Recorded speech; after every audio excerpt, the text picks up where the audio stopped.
आशा करता हूँ आप सभी लोग अच्छे होंगे, पूरी लगन और मेहनत के साथ अपनी पढ़ाई को कर रहे होंगे।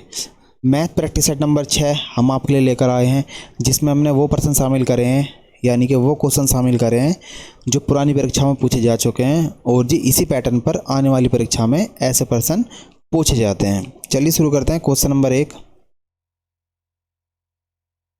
दो संख्याओं में से मैसे और लैसे क्रम से 96 और 1296 है। यदि उनमें से एक संख्या इतनी हो तो दूसरी संख्या कितनी होगी। देखिए, हम फॉर्मूला जानते हैं, हम जानते हैं कि मैसे गुणा लैसे, मैसे गुणा लैसे बराबर होता है, जो यानी कि जो मैसे और लैसे का मान आता है दोस्तों, वो पहली संख्या गुणा दूसरी संख्या के बराबर होता है। पहली संख्या गुणा दूसरी संख्या के हमेशा बराबर होता है। दोस्तों हम करते हैं, सवाल को बढ़ते हैं इसमें।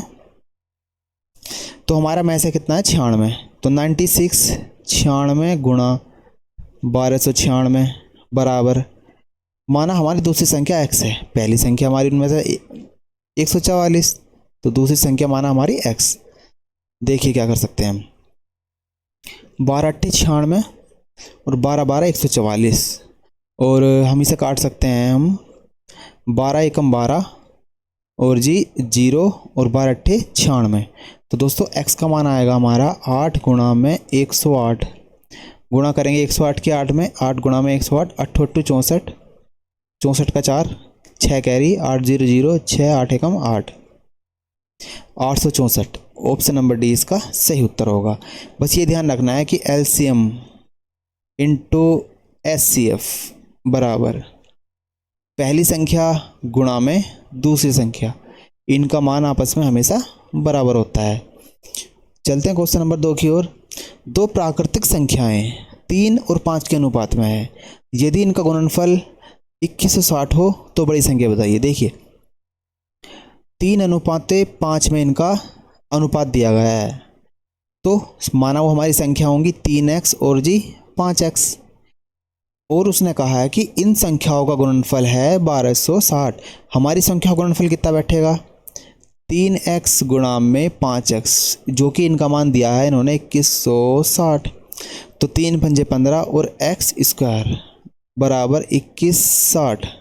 भाग करते हैं, किससे कट जाएगा। देखिए, हम इसे भाग कर सकते हैं, 2160 को भाग करेंगे हम यदि 15 से, तो 15 एकम 15, इधर बचेगा हमारा 6, फिर 6 उतार लेंगे, 15 चौका 60, फिर यहाँ से बचेगा 6, 0 उतार लेंगे, 15 चौका 60, यानी कि x बराबर x स्क्वायर बराबर बचेगा हमारा 144। ये हमारा स्क्वायर उधर जाकर चला जाएगा रूट के ऊपर, तो 144, और 144 होता है हमारा 12 12, यानी कि 12 का स्क्वायर। तो हमारा दोस्तों इसका सही उत्तर होगा 12। x का मान है हमारा 12। बड़ी संख्या बतानी है, तो बड़ी संख्या है हमारी 5x, तो 5 गुणा में 12 बराबर के 12 पंजे 60। ऑप्शन सी इसका सही उत्तर हो जाएगा।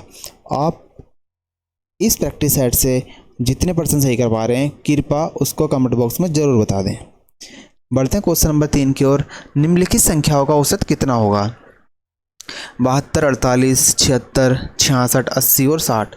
दोस्तों औसत का फॉर्मूला होता है कुल औसत बराबर कुल योग बटे कुल संख्या, कुल योग बटे कुल संख्या, ये होता है दोस्तों हमारा औसत का फॉर्मूला। देखते हैं, हम इन्हें जोड़ते हैं सबको। देखिए, यदि हम इन्हें जोड़ते हैं, 8 और 2 10, हासिल को 1, 7 4 11 1 12, 2 जोड़ के 120, फिर हम इन्हें जोड़ते हैं 6 6 12, हासिल को 1, 7 और 7 14, फिर हम इन्हें जोड़ते हैं 140। अब इन्हें जोड़ लेंगे 100 200 और 300, तो 300 हमारा एक तरफ हो जाएगा, और होगा हमारा 40 42 और 20 एक तरफ, तो 2 और जी 4 2 8 और 2 10, और हमारा ये जुड़ का आया था 300, 300 इन्हें जोड़ देंगे तो हो जाएगा हमारा 204, यानी कि टोटल योग आएगा हमारा इनका 402। संख्या है हमारी 6, तो दोस्तों इनका हमारा औसत होगा, औसत बराबर 402 बटे 6। भाग करते हैं, 6 छिंग 36, और 6 छिंग 36 के बाद बचेगा हमारा यहाँ पर 4, तो 6 सत्ते 42, तो 67। ऑप्शन डी हमारा सही उत्तर इसका बन जाएगा। बढ़ते हैं क्वेश्चन नंबर 4 की ओर। 280 मीटर लंबी रेलगाड़ी 220 मीटर लंबे प्लेटफॉर्म को पार करने में कितना समय लेगी यदि उसके जो गति है यानी कि स्पीड जो है वो 60 किलोमीटर पर घंटे में है और हमें निकालना है समय सेकंड में। तो इसका मतलब सारे जो हैं ये सब चीज़ें यानी कि लंबाई और इसकी गति सभी एक ही इसमें होनी चाहिए। सेकंड में करेंगे, किलोमीटर पर घंटे को सेकंड में बदलेंगे तो 60 को गुणा कर देंगे, बड़े को बदलेंगे छोटे में, तो छोटे से गुणा 5/18 से गुणा कर देंगे। देखते हैं हमारा क्या आएगा उत्तर। देखिए 6×18 और 6×60 तो 50/3 मीटर पर सेकंड। देखते हैं अब, और हमारा होता है फॉर्मूला चाल बराबर दूरी बटे समय। तो दोस्तों समय होगा हमारा दूरी बटे चाल, दूरी बटे चाल।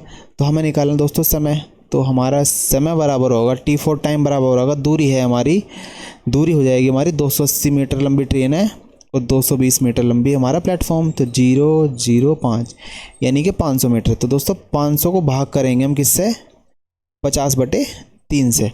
देखिए सबसे बड़ा बटा ये, तो इसके नीचे एक मान के ऊपर वाले की गुणा ऊपर वाले के साथ और बीच की गुणा बीच वाले के साथ। तो 500 गुणा में 3/50, 0 से 0 कटेगा और ये काट देगा ऐसे 10 बार, तो 10×30। समय की बात चल रही है तो दोस्तों सेकंड में 30 सेकंड हमारा इसका सही उत्तर बन जाएगा। बढ़ते हैं क्वेश्चन नंबर 5 की ओर। किसी संख्या के 3/4 का 2/11 174 हो तो वह संख्या क्या। माना हमारी वह संख्या x का 3/4 भाग, x का 3/4 भाग का 2/11, ये दोस्तों ये बराबर है 174 के। यानी कि यदि x के हम 3/4 भाग करें और उसके भी 2/11 भाग यदि हम करते हैं तो उसका मान आता है दोस्तों हमारा 174। भाग कर लेते हैं, कितनी बार कट जाएगा, ये कटेगा 2 दूनी 4, 3 से हम यहाँ भाग कर लेंगे 3 पंजे 15, 3 पंजे 15 और यहाँ बचेगा 2, 8 दिया 24। तो दोस्तों यहाँ हमारा बचेगा 2 गुणा, ये तो हमारा बचेगा x बटे में 11 दूनी 22 बराबर के 58। ये इधर बटे में उधर चला जाएगा, हो जाएगा गुणा में 58 गुणा 22। गुणा करते हैं 58 गुणा 22 की हम, यदि 8 दूनी 16, 5 दूनी 10 और 11, 8 दूनी 16 और ये 11, 6 7 2 और ये 1, 1276। ऑप्शन नंबर डी हमारा सही उत्तर होगा। यानी कि 1276 का 3/4 भाग और उसका भी 2/11 भाग बराबर हमारा 174 ही निकलेगा। Question number 6। निशा तथा शिया की वर्तमान आयु का अनुपात 15:17 है। चलो जी बनाते हैं। N4 निशा, S4 शिया, ये उनकी वर्तमान आयु, ये बॉक्स वर्तमान का, और इनका अनुपात है 15:17। चलते हैं आगे। 6 वर्ष बाद यानी कि अब से 6 वर्ष बाद यानी कि प्लस के 6, अब से 6 वर्ष बाद उनकी आयु का अनुपात 9:10 हो जाएगा। बताइए कि निशा की वर्तमान आयु कितनी होगी। देखिए अब ये नीचे की तरफ यानी कि बढ़ के चलेगी तो 15 से हुआ 9 और 17 से हुआ 10, यानी कि यहाँ पर घटा 7 और यहाँ पर कितना घट रहा है दोस्तों, ये घट रहा है 6, यानी कि बराबर नहीं घट रहा। तो इन्हें बराबर करने के लिए क्या करेंगे, क्योंकि इक्वल घटना चाहिए अनुपात भी, तो इसके अंतर से तो इसके अंदर गुणा कर देंगे और इनके अंतर से इसके अंदर। तो दोस्तों 17 माइनस के 15 बराबर अंतर आया 2, तो दोस्तों उसकी गुणा होगी हमारी इसके अंदर, और 10 माइनस के 9 बराबर इसकी गुणा होगी हमारी इसके अंदर। एक के अंदर गुणा होगी तो हमेशा यही 15 और 17 यह आएगा, इसके अंदर गुणा कर लेते हैं। 9 दूनी 18 और 10 दूनी 20, तो अब इसका मतलब हमारा अनुपात है ये वाला, इसका मतलब हमें कोई नहीं है। तो देखिए क्या हुआ, 15 से बड़ा 18 यानी कि 3 बड़ा, 17 से बड़ा 20 यानी कि इसके हिसाब से भी 3 बड़ा, उसके हिसाब से 6 वर्ष बड़ा, हमारे हिसाब से 3 वर्ष बड़ा, यानी कि हमारे 3 का मान है 6, तो 1 का मान होगा दोस्तों 2। बताइए निशा की वर्तमान आयु। निशा वर्तमान में है 15 अनुपात यानी कि हम कह सकते हैं या फिर 15x, तो 1 का मान है 2, तो 15 का मान क्या होगा, 15 गुणा 2 बराबर के 30, यानी कि निशा की आयु होगी ऑप्शन नंबर बी 30 वर्ष। हमेशा इनके अंतर से आपस में गुणा कर लो तो इनके बीच का जो अंतर है यानी कि जितने भी साल बढ़ेंगे या घटेंगे वो बिल्कुल बराबर बढ़ेंगे घटेंगे। Question number 7। सुभाष और नरेश किसी कार्य को 10 दिन में कर सकते हैं, यदि सुभाष अकेला उस कार्य को 15 दिन में कर सकता है तो नरेश अकेला कितने दिन में करेगा। देखिए सुभाष और नरेश जब भी उस कार्य को करते हैं, काम एक ही है, उसको करते हैं वो 10 दिन में, D4 डेज यानी कि 10 दिन में करते हैं। और जबकि जब सुभाष अकेला करता है उस काम को तो दोस्तों वो लेता है 15 दिन। कभी भी समय और कार्य वाले सवालों करने के लिए एक तो पूरा काम निकालेंगे हम, यानी कि टोटल वर्क निकाल लेंगे कितना काम करना है और सबकी अलग अलग कार्य क्षमता। बस अब इन दोनों के ऊपर काम करो, करना शुरू, और आपका सवाल सही हो जाएगा। देखिए टोटल कार्य निकालने के लिए दोनों का लेंगे एलसीएम, 15 दूनी 30 इनका एलसीएम आएगा और K4 होगी इनकी कार्य क्षमता। चलते हैं आगे। सुभाष और नरेश 30 काम को 10 दिन में करते हैं तो एक दिन का काम होगा उनको दोस्तों 3, यानी कि सुभाष और नरेश मिलकर एक दिन में 3 काम करेंगे। जबकि सुभाष 30 काम को करता है 15 दिन में, तो इसका मतलब वो उसका एक दिन का काम है 2। ठीक है जी, हमें काम कराना है नरेश से, तो हमें कार्य क्षमता भी निकालनी होगी नरेश की। देखिए जब सुभाष और नरेश मिलते हैं तो दोस्तों वो करते हैं 3 काम, जबकि सुभाष करता है अकेला 2 काम। इसका मतलब ये जो भी एक काम एक्स्ट्रा है ये करता है दोस्तों नरेश। तो नरेश का N4 नरेश का एक दिन का काम कितना होगा हमारा, एक दिन का काम होगा 3 माइनस के 2 बराबर यानी कि 1। तो N यानी कि नरेश पूरा काम करेगा, पूरा काम करेगा। अब दोस्तों पूरा काम कितना है 30, नरेश करता है एक दिन में 1 काम, तो दोस्तों ये करेगा 30 यानी कि 30 दिन में। ऑप्शन नंबर ए बिल्कुल सही उत्तर इसका हो जाएगा। बढ़ते हैं क्वेश्चन नंबर 8 की ओर। 40 का x% बराबर 10। तो देखिए 40 का x बटे में आ जाएगा 100, यानी कि परसेंटेज को हटाएंगे, बटे में 100 बराबर 10 है। x का मान निकालेंगे, इस जीरो से ये जीरो कट जाएगी और ये जाकर उधर चला जाए दोस्तों गुणा में। तो दोस्तों 4x बराबर के 10 गुणा में 10, ये इधर गुणा में उधर चला जाएगा बटे में। तो x बराबर 100 बटे के 4, तो x बराबर के दोस्तों ये से कट जाएगा 25 बार, 25 चौका 100, तो x का मान आएगा हमारा 25। ऑप्शन नंबर सी सही उत्तर होगा। बढ़ते हैं क्वेश्चन नंबर 9 की ओर। देखिए 12 कैलकुलेटर तथा 9 कैंचियों का मूल्य है 339 रुपये। तो बताइए 4 कैलकुलेटर और 3 कैंचियों का मूल्य कितना होगा।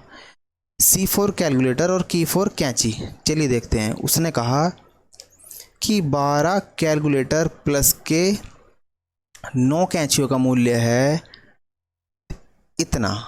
तो बताइए 4 कैलकुलेटर और 3 कैंचियों का मूल्य कितना होगा। देखिए यदि हम इनमें से कॉमन लेते हैं 3 हमारे इसमें से कॉमन आएगा। कॉमन का मतलब क्या है, कुछ ऐसी संख्या जो इसे भी पूरा पूरा काट दे और इसे भी पूरा, तो हमारा वो 3 आएगी।